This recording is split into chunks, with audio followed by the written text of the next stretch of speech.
বিয়ের ১০ বছর পর আমার স্বামীর মনে হলো তার দ্বিতীয় বিয়ে করা উচিত। ভীষণ অবাক হলাম তখন যখন দেখলাম আমার শাশুড়ির পূর্ণ সমর্থন আছে। ভাবছেন আমাদের সন্তান নেই তাই স্বামী বিয়ে করতে চাইছে? হুম, তেমন কিছু না। আমাদের মাশাল্লাহ 2 ছেলে আর মেয়ে আছে। তাকে আমি বিয়ের কারণ জিজ্ঞেস করলাম, তখন সে উত্তর দিল, আমি বেশি টাকা কামাই করি, আমার বউ পালার মুরদ আছে, আমি আরেকটা বিয়ে করলে সমস্যা কি? আর ইসলামের নিয়ম আছে। আমি বললাম, বাহ, ভালোই। ইসলাম মানো, তাহলে তো 5 ওয়াক্ত নামাজ পড়ো তো? তখন আমার স্বামী রাগ দেখিয়ে বলল, বেশি কথা বলো তুমি। আমার ইচ্ছা, আমার এই মেয়েকে খুব মনে ধরেছে আমার অফিসের, আর আমি তাকেই বিয়ে করছি। এই বলে সে ঘর থেকে চলে গেল। আমি অনুভূতিহীন এর মতো তার যাওয়ার দিকে তাকিয়ে রইলাম। আমি আসলে কি করব বুঝতে পারছি না। আসলে খুব টাকা হয়েছে তার। আমার বিয়ের সময় তার বেতন ছিল 23,000, আর এখন পদোন্নতি হতে হতে 2 লাখ ছাড়িয়েছে। এখনও মনে পড়ে সেই দিনগুলো যখন তার উন্নতির জন্য নামাজ পড়ে কান্না করতাম, যেই সংসারের জন্য দুধে আলতা রং তামাটে করলাম, যেই অসুস্থ শাশুড়ির সেবা করলাম এতদিন। আজ সেই আমাকে উত্তর দিল, আমার ছেলে যদি পালতে পারে তাহলে তুমি এত কথা বলো কেন? তখন আমি আমার শাশুড়িকে বললাম, মেনে নেওয়া কি এতই সোজা মা? আমার শ্বশুর এমন চাইলে আপনি কি মেনে নিতেন? তখন আমার শাশুড়ি আমাকে বেয়াদব বললেন, হা হা, উচিত কথা কেউই ভালো লাগে না। যাই হোক, 10 বছর সংসার করার স্বামী আমার মূল্য দেয়নি, আর সে তো পরের মা, যাকে আমি আপন ভেবে ভুল করেছিলাম। কেমন জানি কান্না আসছে না, নিজের ভাগ্যের ওপর হাসি পাচ্ছে। বেইমানগুলোর জন্য এতদিন করেছি ভেবেই হাসি পাচ্ছে। আমি আসিফ ঘরে আসার অপেক্ষা করতে লাগলাম।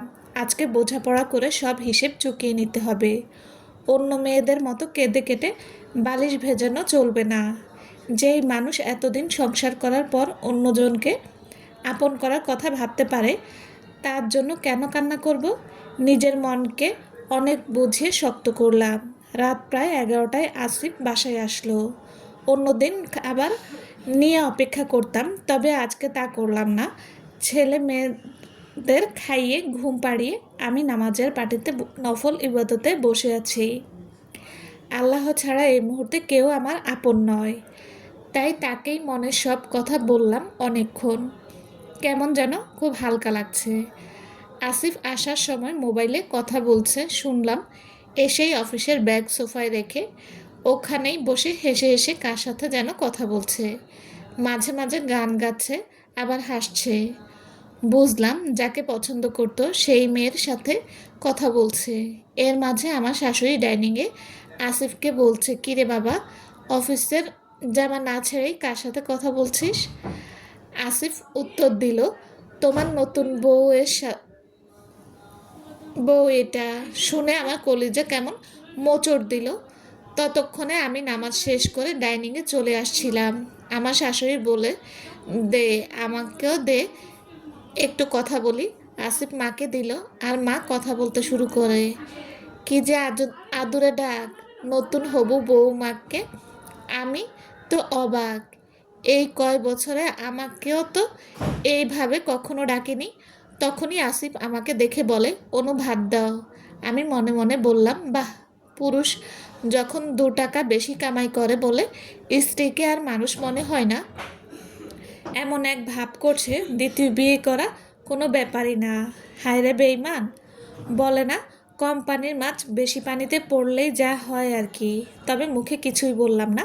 আসিফকে বললাম, তোমার চাকর না আমি, খাইতে মন চাইলে তোমার মাকে বলো ভাত দিতে, আর খাওয়া শেষ হলে রুমে এসো, কথা আছে। এই বলে চলে আসি। ওইদিকে ও অবাক চোখে তাকিয়ে আছে। কি বললাম? কারণ 10 বছরে এই প্রথম এইভাবে কথা বললাম। এতদিন নরম হয়েছিলাম, এখন একটু গরম হয়ে দেখি। খাওয়া শেষ করে আসিফ রুমে আসে। আমি বলি, শোনো, বেশি কথা বলতে পারবো না। ছেলে মেয়ের দিকে তাকিয়ে তোমাকে তালাক দিতে পারছি না, তবে তোমার সাথে থাকার ইচ্ছাও মরে গেছে। তুমি আরেকটা বিয়ে করো কিংবা 10টা করো, তাতে আমার কিচ্ছু যায় আসে না। মাস শেষে 50,000 টাকা আমাকে দেবে সন্তানদের লেখাপড়ার খরচ বাবদ। আর এই বাড়ি ছেড়ে তুমি তোমার মা কালকেই যাবে। এখানে শুধু আমি আর আমার সন্তানরা থাকবো। বেশি বাড়াবাড়ি করলে পুলিশের কেস খাবে। আমি মামলা করতে পিছুপা হব না। আর তোমার এখানে আসার দরকার নেই নিয়মিত। ছেলে মেয়েদের দেখতে মন চাইলে মাঝে মাঝে এসো। এখন যাও অন্য রুমে শো গিয়ে। আসিফের মুখের কথা ছিল না, হয়তো কথা খুঁয়ে পাচ্ছে না কি বলবে। সহজ সরল সংসারী মেয়েটা কখন যে এমন চালাক আর কঠোর হলো তাই হয়তো ভাবছে। আমাকে আসিফ বলল, মানুষের স্বামীরা অন্য মেয়েদের দিকে তাকালে স্ত্রীরা কান্না করে সমুদ্র ভাষায়, আর তোমার বর বিয়ে করছে জেনেও চোখে এক ফোঁটা পানি দেখতে পেলাম না। আমি তখন হাসতে হাসতে উত্তর দিলাম, পাগল নাকি? আমি বেইমানের জন্য কান্না করব নাকি? তুমি যদি এত বছর সংসার করে খুশিতে খুশিতে বিয়ে করতে পারো, তাহলে আমি কেন কান্না করব? এইসব মানুষের জন্য আমার কান্না আসে না, দয়া আসে। তখন আমার স্বামী কিছু না বলে চলে গেল। আজকে অনেক দিন পর আয়নায় নিজেকে ভালো করে দেখলাম। চোখের নিচে গাঢ় ডার্ক সার্কেল পড়েছে গেছে, তলপেটেটা থলথলে কিছুটা ঝুলে গেছে, মুখের আনাচে কানাচে অসংখ্য দাগ, মুটিয়ে শরীরটা কেমন যেন বালিশের মতো এবড়ো থেবড়ো হয়ে গেছে। চুলের কি ছিঁড়ি! এতদিন সংসারের দিকে খাটতে খাটতে নিজের দিকে তাকানোর সুযোগ পাইনি। দুধে আলতা রং কেমন যেন ফ্যাকাশে হয়ে গেছে। যে রূপে পাগল হয়ে আমাকে বিয়ে করেছিল সেটা এখন নেই। বিয়ের পর ভালো একটা ক্রিম কিনতে কিপটিমি করতাম, ভাবতাম শুধু শুধু অপচয়, এই টাকাটা ফিউচারে কাজে দেবে। এই বলে টাকা সেভ করতাম, নিজের জন্য ভালো একটা 3 পিস পর্যন্ত কিনিনি। বাসার সবাই দামি জামা কাপড় পরলেও আমি কম দামি গজ কাপড়ের 3 পিস দিয়ে চালিয়ে দিতাম। ভাবতাম সারাদিন বাসায় থাকি, এত ভালো জামা কাপড় দিয়ে কি হবে। বুয়া রাখার সামর্থ্য থাকার পরেও নিজেই দিনরাত সব কাজ করেছি। ভাবতাম নিজের করি, বুয়াকে টাকা দেব কেন? এখন দেখি যেই কাজটা ফিউচারের কথা চিন্তা করে করেছিলাম, আজ সব পানিতে গেল। এখন স্বামী তার ফিউচার অন্য কাউকে নিয়ে সাজাতে চায়। তাই এখন একটু নিজেকে নিয়ে ভাবার সময়। এতদিন সব শখ আহ্লাদ বিসর্জন দিয়েছি, কিন্তু আর না। কার জন্য ভাববো? বিয়ের সময় আমার বয়স ছিল 18, এখন 28। আমার সাথের অনেক মেয়েদের এখনো বিয়েই হয়নি, আর আমি 2 বাচ্চার মা। যাই হোক, আজকে থেকে নিজের আর বাচ্চাদের খেয়াল রাখবো শুধু, কোনো বেইমানের না। তাই ঠিক করলাম আজকে একটা ডায়েটিশিয়ানের কাছে যাব। শরীরে বাড়তি ওজন কমানো খুব প্রয়োজন, সাথে নিজের জন্য কিছু কেনাকাটা করার প্রয়োজন। বয়সের তুলনায় বেশি দেখাচ্ছে। আর অন্যদিকে আসিফ ফিটফাট, দেখলে মনে হয় এখনও সে 26 বছরের তাগড়া যুবক, অথচ বয়স 37 চলে। নামি দামি ব্র্যান্ডের কাপড় আর জুতা ছাড়া কিছুই পরে না। প্রত্যেক উইকে নিজের জন্য একটা দিন বরাদ্দ রাখে, সেই দিন পুরুষ পার্লারে যে বিভিন্ন সার্ভিস নিয়ে আসে। কখনো বাধা দেয়নি, আরও খুশি হতাম যে আমার স্বামী মাশাল্লাহ। কিন্তু এখন দেখছি সেই রূপ দেখিয়ে অবিবাহিত মেয়েকে বিয়ে করতে চাচ্ছে। যাই হোক, আজকে সকাল আসিফ আর ওর মা বাসা থেকে চলে গেছে। আর এই একতলার বাড়িটা আগে থেকেই আমার নামে ছিল, বছরখানেক আগে করেছে। 2টো ফ্ল্যাট ভাড়া দেওয়া। যাওয়ার সময় 50,000 টাকা আমাকে দিয়ে গেছে, আর বলে গেছে মাসে একবার এসে টাকা দিয়ে যাবে, আর ছেলে মেয়েদের দেখে যাবে। বিয়ের তারিখ এখনও ফাইনাল হয়নি বলে নাকি জানাবে। আমি যাওয়ার সময় শুধু একটা হাসি দিয়ে বললাম, দোয়া করি তোমার দাম্পত্য জীবন সুখের হোক। আসিফ অবাক হয়ে আমার দিকে কেমন করে তাকিয়েছিল। আমাকে ভাঙতে না দেখে হয়তো বারবার অবাক হচ্ছে। আসলে ও শান্তি পাচ্ছিল না, কেন আমি এত স্বাভাবিকভাবে নিচ্ছি, তাই হয়তো তাকে ভাবাচ্ছে। ও চাচ্ছিল আমি কাঁদি, ওর কাছে ভিক্ষা চাই, ভালোবাসা, হয়তো তখন ও সুখ পেত। যারা আমাদের দুঃখ দেয় তারা চায় আমরা আসলেই দুঃখ পাই। যখন দেখে তা বিপরীত তখন তারা উন্মাদ হয়ে যায়। কিন্তু আমি সেই পৈশাসিক আনন্দ কখনো আসিফকে দেব না। ওকে বুঝতে চাই তোমায় ছাড়া আমি দিব্যি চলে যাব। তুমি থাকা না থাকার ধারধারি না। আসিফ শেষ কথাটা বলেছিল, অনু, আমার কেন যেন মনে হচ্ছে তুমি আমাকে কখনোই ভালোবাসোনি। তুমি আমাকে সরি তুমি কি সত্যি কখনো আমাকে ভালোবাসোনি? আমি শুধু হেসে উত্তর দিলাম, তুমি যা মনে করো। অনেকেই ভাববে হয়তো আমি তালাক দিচ্ছি না কেন, একটু আত্ম অহংকার নেই আমার। আসলে সবই আছে, কিন্তু এত বছরের তিলে তিলে গড়ে তোলা সংসার ছেড়ে চলে যাব কেন আমি? আমার ছেলে মেয়েরা কেন এতিমের মতো বড় হবে? এত এই সংসার আমার। আসিফকে আমি চাই না, তবে আমি নিজের অধিকার ছেড়ে দেব না। আমি চলে গেলে ও দিব্যি অন্য মেয়েকে বিয়ে করে আনন্দে থাকবে, আর ওই মেয়েকে সাজানো সংসার পাবে। তা আমি কখনোই হতে দেব না। বিকেলে একজন স্বাস্থ্যবিদের সাথে দেখা করতে যাব। বাসায় একজন কাজের খালা রেখেছি, আর দেশ থেকে আমার খালাতো বোনকে এনেছি বাচ্চাদের দেখে রাখার জন্য। আর একটা বাড়তে খুব খারাপ লাগছে। এতদিন আসিফ ছিল, মা ছিল, তখন তারা এখন তারা নেই, তাই ওকে আনা। আমার পরিবারের কেউ জানে না আসিফের দ্বিতীয় বিয়ের কথাটা, আর জানানোর প্রয়োজন বোধ করিনি। আমি চাই না আমার জিনিস নিয়ে মানুষ সমালোচনা করুক। মা এই জিনিসটা নিতে পারবে না এই বয়সে। আর যেই জিনিস আমি ধারি না সেই অন্যকে কেন জানাবো? স্বাস্থ্যবিদের কথা মতো চলা শুরু করলাম। খাওয়া দাওয়া, ঘুম আর ব্যায়ামে একটা তালিকা বানিয়ে দিয়েছে। 10 কেজি কমাতে হবে 2 মাসে। নিজের জন্য কিছু কেনাকাটা করলাম, কিছু ভালো স্কিন কেয়ার প্রোডাক্টস কিনলাম। আজকে অনেক দিন পরে পার্লারে গেলাম, চুলটা একটা কাট দিলাম, ভালোই লাগছে। এর মাঝে শুনতে পেলাম আসিফের অফিসের কাজের জন্য 3 মাসের জন্য হংকং যাচ্ছে, তাই এসে বিয়ে করবে। টাকা নাকি আমার অ্যাকাউন্টে সময় মতো দিয়ে দেবে মাসে মাসে। এই খবর আসিফ আমাকে মোবাইলে মেসেজ করে দিয়েছে, আমি শুধু হু লিখেছি। অন্য সময় আসিফের দেশের বাইরে গেলে আমি ওর ব্যাগ প্যাক অন্যান্য সব কাজ করে দিতাম, আর যাওয়ার সময় ওকে অনেকক্ষণ জড়িয়ে ধরে বসে থাকতাম। এইবার কেমন যেন কোনো অনুভূতিই হলো না। যাক, ওকে নিয়ে আর ভাবতে চাই না। ছেলে মেয়েদের নিয়ে ভালো আছি আলহামদুলিল্লাহ। বিকেলে নিয়ম করে হাঁটতে যাই, আর সাথে ঘুমও আছে ভালো, তাই মুখে একটা লাবণ্য ফিরে আসছে। আসলে হেলদিভাবে চলাফেরা করলেই সব ঠিক থাকে। এখন সব কিছু নিয়ম মোতাবেক করার চেষ্টা করছি। ছেলেমেয়েরা অনেক সময় বলে, আম্মু তোমাকেও সুন্দর লাগছে। আমি হাসি।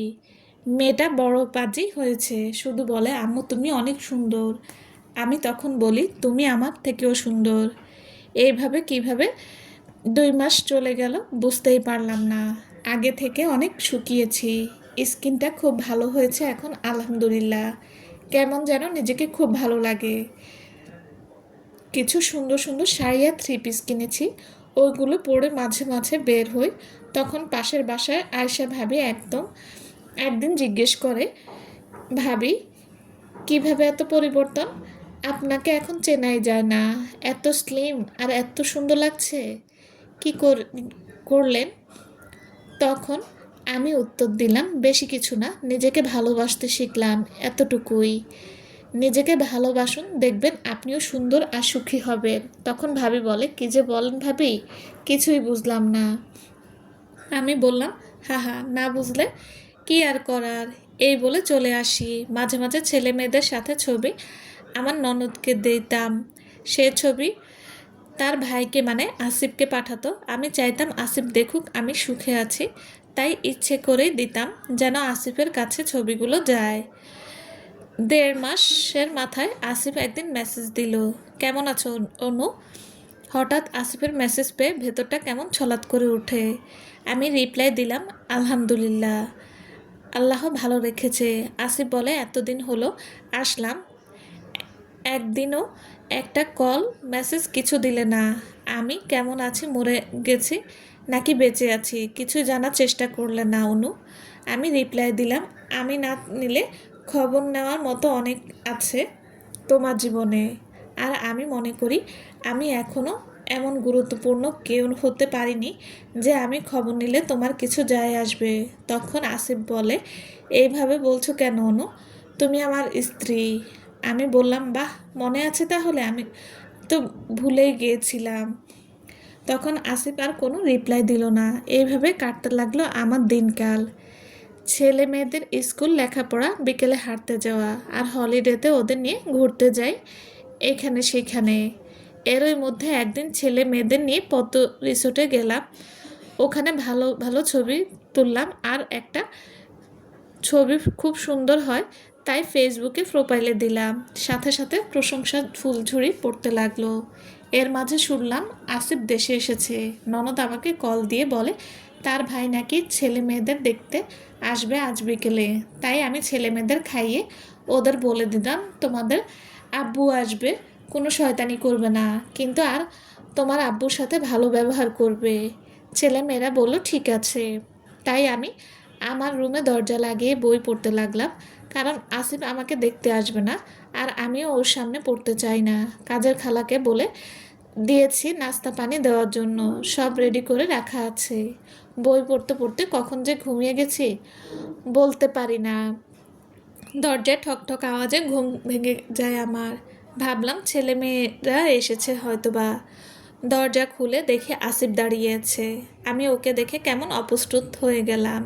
ও কিছু বলার সুযোগ না দিয়েই ভিতরে এসে দরজা আওয়াজ করে লাগিয়ে দেয়। আমার ভেতরে কেমন যেন কেঁপে ওঠে। এসেই আমার দুই গালে এমনভাবে চাপ দিয়ে ধরে যেন দাঁত বের হয়ে যাবে। বিছানার উপর ফেলেই আমার উপর চড়ে বসে। তাৎক্ষণিক কর্মকাণ্ডে আমি পুরো শক। আমাকে বলে, এই এত সাহস, আমাকে বলে, এই তো এত বড় সাহস দিয়েছে কে ফেসবুকে তোর ছবি দেওয়ার? নিজের সুন্দর চেহারাটা মানুষকে দেখাতে চাস? এত তোর লজ্জা লাগে না? এই তুই কথা বল। এই বলে জোরে মুখ ছেড়ে দেয়, আর আমি ছাড়া পেয়ে ওকে ধাক্কা দিয়ে ফেলে দেই আমার উপর থেকে। আর পাগলের মতো হাসতে থাকি। ও কিছুটা অবাক হয় আমার দিকে তাকিয়ে আছে, আর হয়তো আমাকে হঠাৎ হাসি ও নিতে পারছে না। আমি হাসতে হাসতে বললাম, আমি সুন্দর। আমি যদি সুন্দর হতাম তাহলে আমার স্বামী কখনো অন্য নারীকে বিয়ে করতে চায় নাকি? আচ্ছা, কোন পাগলে এই কথা বিশ্বাস করবে বলো আসিফ? তখন আসিফ নিচের দিকে তাকিয়ে আছে। তখন আমি কিছুটা রেগে গিয়ে বললাম, ছবি দিয়েছি, আরও দেব। আমার ইচ্ছা। এই তুমি কে? আমি এখন সিদ্ধান্ত নিয়েছি তোমাকে তালাকনামা দেব, সই করে দিও। আসলে এই জীবনে একা থাকা খুব কঠিন। তুমি তো ঠিকই আরেক মেয়েকে নিয়ে সুখে থাকবে, আর আমি সন্ন্যাসীর মতো একা জীবন কাটিয়ে দেব কেন? আমারও অধিকার আছে কারো ভালোবাসা পাওয়ার, আদর সোহাগ পাওয়ার। আর যখন তখন আমার শরীরে হাত দেবে না। লজ্জা করে না এইভাবে আমাকে ব্যথা দিতে? আমি আর তোমার মুখ দেখতে চাই না। এক্ষুনি চিৎকার করার আগে এইখান থেকে বের হও। এই বলে ধাক্কা দিয়ে ওকে ঘর থেকে বের করে দিলাম। দরজা লাগিয়ে ইচ্ছে মতো কান্না করলাম। তালাকের কথা তো বলে দিলাম, সত্যি কিভাবে তালাক দেব? আমার যে কলিজা ছিঁড়ে যাবে। তখন নিজেকে নিজে বুঝালাম কারো জীবনের আগাছা হয়ে পড়ে থাকার চেয়ে বিদায় নেওয়া খুবই ভালো। ও ওর নতুন বউ নিয়ে রং তামাশা করবে, আর আমি দেখেও কিছু বলতে পারবো না, ভিতরে ভিতরে দুঃখ পাবো। এর থেকে চলে যাওয়াই ভালো। তাই পরদিন একজন উকিলের সাথে দেখা করে আসিফের বর্তমান ঠিকানায় নোটিশ পাঠিয়ে দিলাম। এসে আবার ছেলে মেয়েদের নিয়ে ব্যস্ত হয়ে পড়লাম। এভাবে এক সপ্তাহ যাওয়ার পর একদিন শাশুড়ি আমার বাসায় আসে। আমি ওনাকে দেখে খুব অবাক হই, কারণ উনি এখানে আসার কথা না। এসেই আমাকে জড়িয়ে ধরে কান্না করতে করতে বলে, মা রে, আমার আসিফকে তুই বাঁচা মা। আমার ভেতর ধক করে ওঠে। আসিফের আবার কি হলো? আমি মাকে বসিয়ে জিজ্ঞেস করলাম, মা কি হয়েছে ভালোভাবে বলুন, আর কান্না বন্ধ করুন। তখন আমার শাশুড়ি বলে, 3 দিন আগে তোমার দেওয়া তালাকের নোটিশ আমাদের বাসায় যায়। আসিফ ওইটা পাওয়ার পর থেকে খাওয়া ঘুমায় না। সারাদিন বিছানায় পড়ে থাকে। আজও ও আমাকে ধরে পাগলের মতো কান্না করতে করতে বলে, মা অনুকে এনে দাও, ওকে ছাড়া আমি কিভাবে থাকবো। তখন আমি বলি, এই তুই না দ্বিতীয় বিয়ে করবি বলেছিলি, এখন আবার অনুকে চাস কেন? তখন আমার তখন আমার ছেলে বলে, যখন অনু আমার থেকে দূরে যেতে থাকলো তখন আমি অনুর মর্যাদা বুঝি, ওর যত্ন ভালোবাসা সব বুঝতে পারি। আর যেই মেয়ের সাথে কথা বলতাম কয়দিন কথা বলার পরই বুঝি ও আমাকে অনুর মতো কখনো ও ভালোবাসতে পারবে না। তাই ওর সাথে অনেক আগেই কথা বলা অফ করে দেই। আমি ভাবছিলাম অনুকে দেশে এসে বুঝিয়ে সব বলবো, কিন্তু ও আমার কোনো কথা না শুনে রুম থেকে বের করে দিয়েছে। ও যে সত্যি তালাকনামা দেবে আমি কখনো ভাবতেও পারিনি, কারণ আমার বিশ্বাস ছিল ও কখনো এমন করতে পারে না। তুমি যদি ওকে না এনে দাও তাহলে আমি বিষ খাবো, তবুও তালাক দেব না। মা প্লিজ আমাকে অনু এনে দাও। এই বলে আমার শাশুড়ি কাঁদতে লাগলেন। আমি সব শুনে শান্ত হয়ে বসে আছি। আমার শাশুড়ি আমার উত্তরের আশায় মুখের দিকে তাকিয়ে আছে। আমি কিছুক্ষণ সময় নিয়ে তাকে বললাম, দেখুন মা, আপনি মুরব্বী মানুষ, আমি আপনাকে অসম্মান করতে চাই না, তবে একটা কথা বলতে হয়, আপনাদের মা ছেলে দুজনেরই রূপ দেখা হয়ে গেছে। আপনারা গুইরগিটির মতন রং পরিবর্তন করেন, আর আপনাদের কথায় তো সব হবে না। আমার ও নিজের ইচ্ছা সিদ্ধান্ত আছে। আমাকে সময় দিন, আমি ভেবে আপনাকে জানাবো। আমার শাশুড়ি আমার এমন উত্তর কখনো আশা করেনি হয়তো, কারণ 10 বছর তাদের হ্যাঁতে হ্যাঁ আর নাতে না বলেছি, তাই হয়তো ভাবছে এখনও তাই করব। কিন্তু এই এক ধাক্কায় আল্লাহ আমাকে সব শিখিয়েছে। আমি কখনো ভুলব না আমার স্বামীর পরক্রিয়ার কথা, আমার শাশুড়ির এই অন্যায়ের উপদেশ। কিছু ভুলিনি, কিচ্ছু না। আমার শাশুড়ি শেষবারের মতো আমার হাত ধরে বললেন, মা, ভুল তো মানুষই করে, আমি তোমার সাথে অন্যায় করেছি, তা কখনো অস্বীকার করব না। আমার ছেলেও করেছে, কিন্তু এই অভাগী পাপী মায়ের কথা চিন্তা করে দেখো, আমার ছেলে তার সাজা পেয়েছে। দৈনিক মানসিক অশান্তি ওকে ঘুমাতে দিচ্ছে না, ও কান্না করে। এই বলে আমার শাশুড়ি চলে গেল। আমি কি করব কিছুই বুঝতে পারছি না। ছেলে মেয়েদের দিকে তাকালে কিছু ভালো লাগে না। আমি চাই না ওরা একটা অসুস্থ পরিবেশে মানুষ হোক, ভালো থাকুক। দুদিন ভাবার পর ঠিক করলাম আমাদের কী করা উচিত। আজকে ভাবলাম ছেলে মেয়েদের সাথে ঘুমাই, কেমন যেন অশান্তি লাগছে, তাই যেমন ভাবা তেমন কাজ। ওদের সাথে ঘুমাতে গেলাম। ওরা দুজন আমাকে পেয়ে কী যে খুশি। দুজনকে দুপাশে নিয়ে মাথায় হাত বুলাচ্ছি। তখন ছেলেকে জিজ্ঞেস করলাম, আচ্ছা ধরো আমি আর তোমাদের পাপা আলাদা থাকা শুরু করলাম, তখন তোমাদের কেমন লাগবে? ছেলে উঠেই বলল, কেন মা, পাপা আলাদা থাকবে কেন? আমার পাপাকে ছাড়া ভালো লাগে না। মেয়েও তার ভাইয়ের সাথে তাল মিলালো। তখন আমি বললাম, আচ্ছা আমাকে ছাড়া থাকতে পারবে? তখন ওরা দুজনে জড়িয়ে ধরে কান্না শুরু করলো আর বললে, না মা, আমরা তোমাকে ছাড়া কীভাবে থাকবো? আমি তখন ওদের দুজনকে থামাতে থামাতে বললাম, আরে আমি তো মজা করছি। আমি আমার মানিকদের রেখে কোথায় যাব?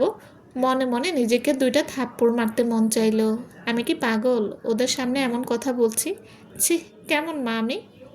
সন্তানদের কান্না থামালাম।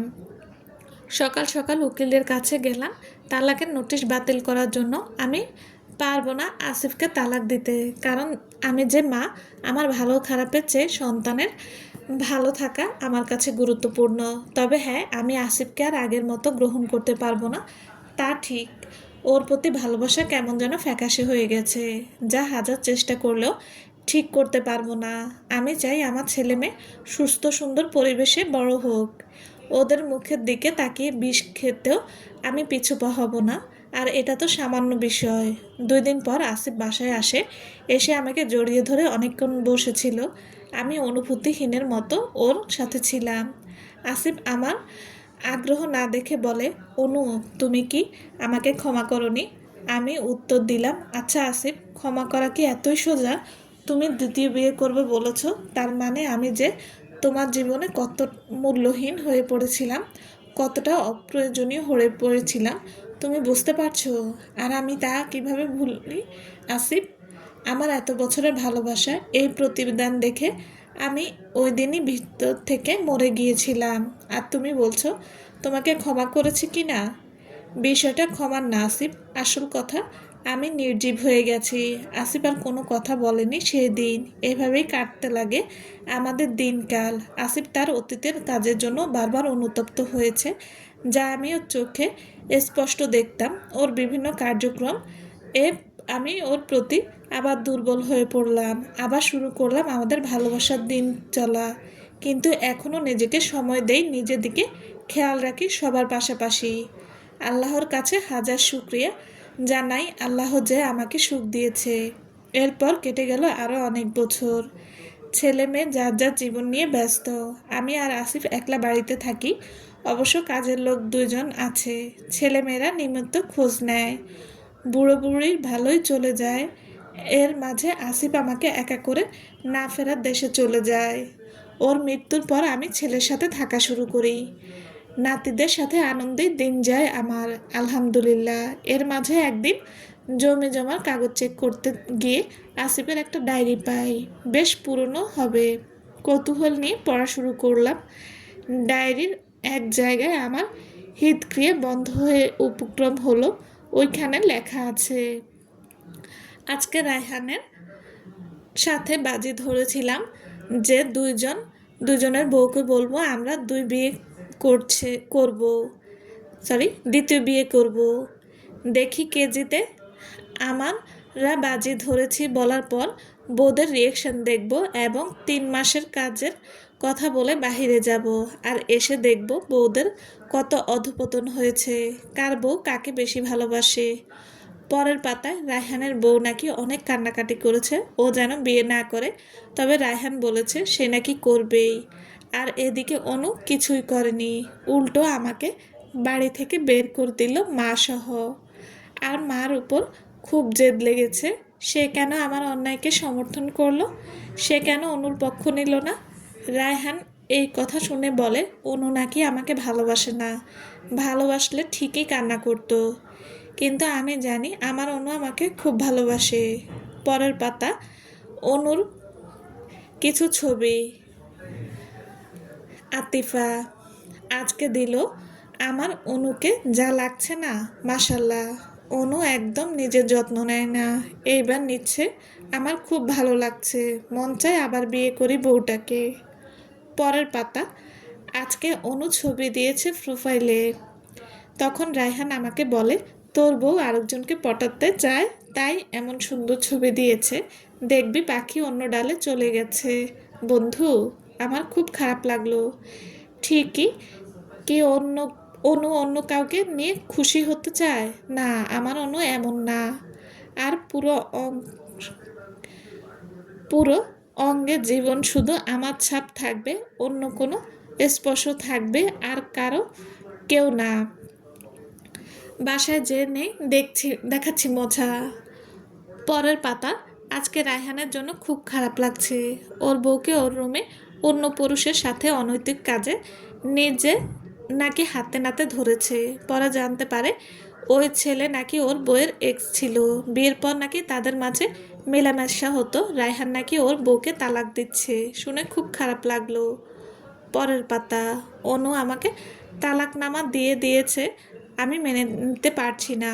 আমার অনু কত কষ্ট পেয়েছে আমি আজকে বুঝতে পারলাম। তাই তো অনুর চোখের ও কোনো পানি ছিল না, ও তো শোকে পাথর হয়ে গেছে আমার অনু। আমি কি করে বুঝাই তোমার আসিফ তোমারই আছে? এখন যদি বাজির কথা বলি তবুও অনু বিশ্বাস করবে না, ভাববে বানিয়ে বলছি। তাই অনুকে আমি এসব কিছু বলবো না, শুধু ওকে প্রমাণ করতে হবে আমি ওকে কতটা ভালোবাসি। পরের পাতা, আমার অনু আসলেই খুব কষ্ট পেয়েছে, তা আজকে বুঝতে পারলাম ওর কথা শুনে। ওকে আমি জিজ্ঞাসা করছিলাম আমায় ক্ষমা করেছে কিনা, ও আমায় বলল, তাতে বুঝলাম অনেক আঘাত পেয়েছে। আরে পাগলি, এতদিন সংসার করেও বুঝলি না তোর আসিফ কেমন? তুই আমাকে এত নীচ ভাবলি। আসলে দোষ আমারই। আমি কেন এমন করতে গেলাম? রায়হান আমাকে বলে ভাবি তোকে অনেক ভালোবাসে রে, তুই অনেক ভাগ্যবান। রায়হানকে দেখে খুব খারাপ লাগে। বেচারা খুব গর্ব করতো বউ ওকে খুব ভালোবাসে, কিন্তু এমন কিছু দেখে খুব খারাপ লাগে। আমি পুরো ডায়েরি পড়ে কান্নায় ভেঙে পড়লাম। আল্লাহ, আমি আমার আসিফকে কেন এত ভুল বুঝলাম, ওকে এত কষ্ট দিলাম। ওই ঘটনার পর পুরো 1 বছরের বেশি ওকে কাছে আসতে দেয়নি। দৈনিক কড়া কড়া কথা শুনিয়েছি, ও কিচ্ছুটি আমাকে বলেনি, সব চুপ করে সহ্য করেছে। আল্লাহ গো, আমার মরে যেতে ইচ্ছে করছে। আমি এক অভাগী যে আমার স্বামীর মন বুঝতে পারিনি। ও আমাকে এত বিশ্বাস করতো, অথচ আমি কিছুই দিতে পারলাম না ওকে। এরপর কেটে গেল কত বসন্ত। ওপারে গিয়ে ওর কাছে ক্ষমা চাওয়ার অপেক্ষায় আছি। আল্লাহ ও হয়তো আমার উপর নারাজ, তাই আমার আসিফের কাছে যেতে দিচ্ছে না। আজকে তালাকনামা উঠিয়ে নিয়েছিলাম বলেই হয়তো এত বড় ভুল আমার দ্বারা হয়ে যেত। সরি, আজকে তালাকনামা উঠিয়ে নিয়েছিলাম বলে নয়তো কত বড় ভুল আমার দ্বারা হয়ে যেত। এই জিনিসটার জন্য মনে একটু আফসোস কম লাগে আমি যখন শুধু আমার আসিফের কাছে যেতে চাই। কই তুমি আসিফ, আমার আর এই দুনিয়া ভালো লাগে না। আমি তোমার কাছে যেতে চাই, এত এত অভিমান করতে চাই। কেন তুমি আমাকে এমন করলে? আসিফ আমার নিখুঁত ভালোবাসার মানুষ। সমাপ্ত। আসসালামু আলাইকুম। গল্পটা কেমন লেগেছে প্লিজ প্লিজ জানাবেন। আর সবাই ভালো থাকবেন। আল্লাহ হাফেজ।